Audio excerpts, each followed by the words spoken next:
Flights are pricey, planning feels chaotic, and that trip that keeps getting pushed because you're too busy or travel's too expensive. Welcome to Points, Cards, and Travel. I'm Ross, the founder of Itinerary Boss. I've made the mistakes of doing this for 10 plus years so you don't have to. Each week, you'll get practical tools, point strategies, and expert guests with real use cases so you can travel better for way less using points and miles. Quick thing before we bring on our guests, if you're new here, go ahead and grab my free 5 step roadmap to your next free 5 star luxury vacation and the one card that gets you there, which you can find in the show notes. Now, let's bring on our guest and get into it. Welcome back to another episode of World Travel Made Easy with Itinerary Boss and another episode around our points and miles series. Today, we're going to dive into beginner credit card mistakes to avoid. And if you've ever earned 50,000 points, then accidentally cashed those out for $250 gift card or just a $500 statement credit within the portal, you're not alone. In the next 10 minutes, I'm going to help you save hundreds to thousands of dollars and months of frustration just by covering 9 mistakes I see beginners make over and over. So let's go ahead and dive in, and I'll also provide just some stories because, I've been in your shoes, right? When I started back in 2014 and just over the years of traveling personally and professionally, I made some of these mistakes and had to learn some of these lessons. So learn from my mistakes and, we're going to set you up for success. First mistake that I always see is people picking the wrong card. So I think a lot of the times there's like marketing, you may hear from different friends, oh, you got to get this card, but that may not align with your goals. So I think deciding on where are you spending your money. And we offer free one-on-one consultations if you're looking to learn more about how, you can pick the right card. So I think that's first is thinking about where do you spend your money? Is it travel? Is it groceries? Is it shopping? And we have some upcoming episodes. We're going to do deeper dives into specific use cases on things like travel, shopping, for busy professionals, if you're a business owner, real estate investor, just getting started out. Which, if you go back to our former episode, if you're a beginner in this, we kind of outline the best beginner cards. So I think that's first, always just look into what's most important because sometimes if you pick the wrong card, they might not have, and we'll get into this later, but they may not have transfer partners, maybe near your home airport hub. So that's very key. So picking the wrong card sometimes can be the first mistake. The second mistake, which, one of the biggest strategies with points and miles and credit cards is the welcome offer that you get when you hit a minimum spend in that first 3, 4, 5, 6 months that the card offers. So sometimes there's elevated offers. So don't, if the minimum spend is spend $3,000 in the first 3 months to earn 60,000 points or miles, make sure that you hit that. That's another big thing that I see. So that's one, because once you have that's how you're going to earn, a lot of your miles is by opening up those cards. And then also once you hit the sign up and once you start to use your card more and more, bonus categories. So for example, if you spend a lot of money, your money on groceries, shopping, those things. Dialing in on that 4 times the points if you spend more money on travel, 3 times the points if you want to book through the portal. And we'll get into this in our next episode. You can sometimes get 5, 10 times the points booking travel through the portal. So just some of those things to think about so you aren't just getting the default 1% on those. And a prime example for me is I have my favorite personal card for travel that I use specifically for travel, dining, because it gets 3 times the points. I have it connected to my Lyft account because it gets 10 times the points. We also have one of its cards, sister cards, that has 5 times the points on Lyft, 2 times the points on groceries or on dining and travel. So just thinking about those types of things. And I have my everyday card that gets 2 times the points on everything. So, and that's on utilities, bills, things like that. So Always look at bonus categories and depending on which card you have, looking within the portals sometimes, and we'll dive into some of these as we get into some more advanced strategies, and we share some of these in our newsletter weekly. But you can get 10 times, 15 times the points maybe on Viator, Get Your Guide, other things. So a great time to look for those is around the holiday season because sometimes those points accelerators are elevated around the holiday season when merchants are trying to get you to shop more. They have some of those sales. So depending on which card you have, always look through the portal. The fourth mistake that I see is you get excited, you have shiny card on object syndrome. Everyone once they realize, oh, I can travel pretty much for free, besides some taxes and fees. Um, I want to go apply for all these different cards, get all the welcome offers, bonuses, and do this. Make sure you're spacing out some of those applications, and always think about what is this card going to do for me, and is there a specific trip that I'm going on?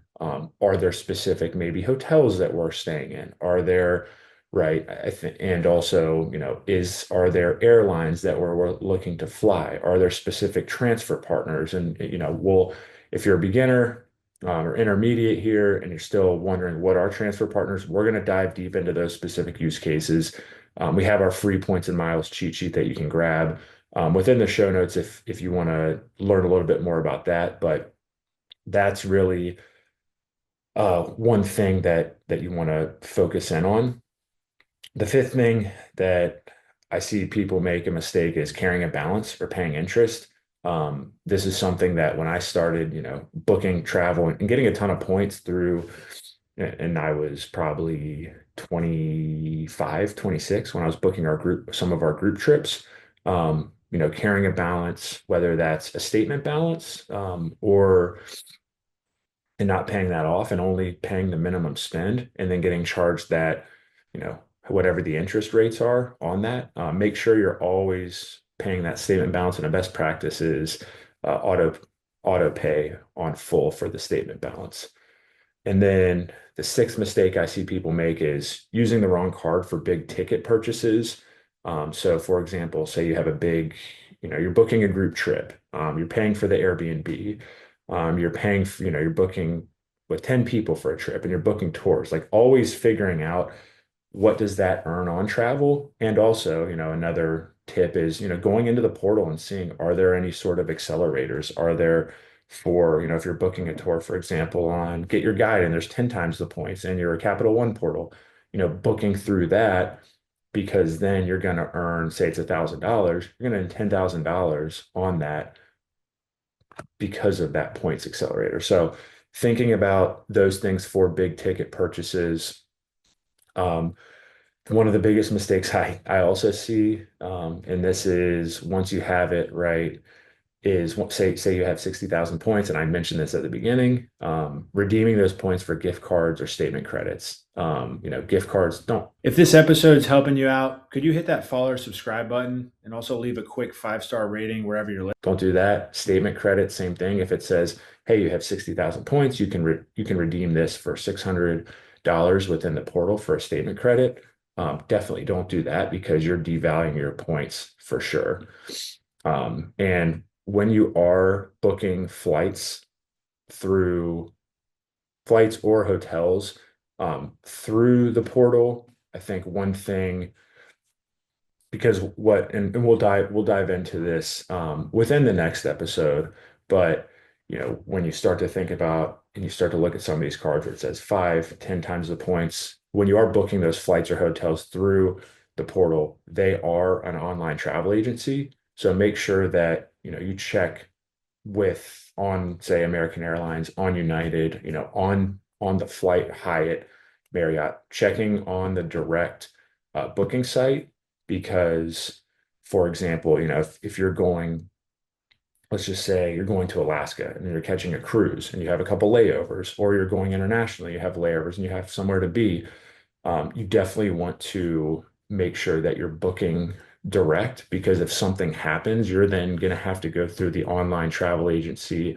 So you're going to have two layers to figure out what your cancellation, what your rebooking is, that type of stuff, versus if you go direct with the airline, with the hotel, they'll be able to give you that update on, hey, here's when your new flight is, and here's what, and you can just go back and forth with them. So it makes it an easier process. So always before you book with the portal, I know it might say more, but something to think about is, and we'll dive deeper into this on the next episode. Is it a domestic? Is it a national? What are kind of the layers within the trip that I have coming up? And then lastly, transferring points without comparing different partners. So, and we'll get into this. And again, check out our free points and miles cheat sheet. If you're still confused about what transfer partners are, we share content all around this, and also have, that free one-on-one consultation where we can get more into this as well. But tr being able to look at what are the different airlines that my card may transfer to, what about hotels? Because sometimes the values on those can be significant. So always comparing different flight options, not just booking what you see on Google Flights, Hopper, stuff like that. We wanted to thank you for listening in and mention if you want help applying this to your own spending and trip planning strategy, that's exactly what the Reward Strategy Lab community is for. You can find details if you want to join within our show notes. Now, back on with the show. Um, so that would be my suggestion, and we'll get into that within the next episode that we have coming out next week. And then a couple bonuses. Um, Make sure that a lot of people ask, should I close my oldest card? I have this Discover student card from 15 years ago. No, because that hurts your credit age. Also, always make sure within, if you are part of different rewards programs, you understand when their points expire. For example, Hyatt, their points do expire. So looking into that, making sure so you don't leave those points on the table and lose those. But those are the 9 mistakes that we want you to avoid. And if you want, like I had mentioned, go ahead. If you're trying to get started, grab the points and miles cheat sheet. It'll have, for beginners, it's great because it has 4 quick actionable tips to help you get started. If you're kind of in the intermediate and you're starting to look for that second, third, fourth card, and you want to understand, what are some of the different credit card multipliers, and have card breakdowns, we also have that in there. And then we have a one-page transfer partner guide, which helps you kind of understand what cards transfer to what rewards programs and cards transfer to hotels as well as airlines. But appreciate everyone tuning in. If you enjoyed this episode, make sure you give it a 5-star review.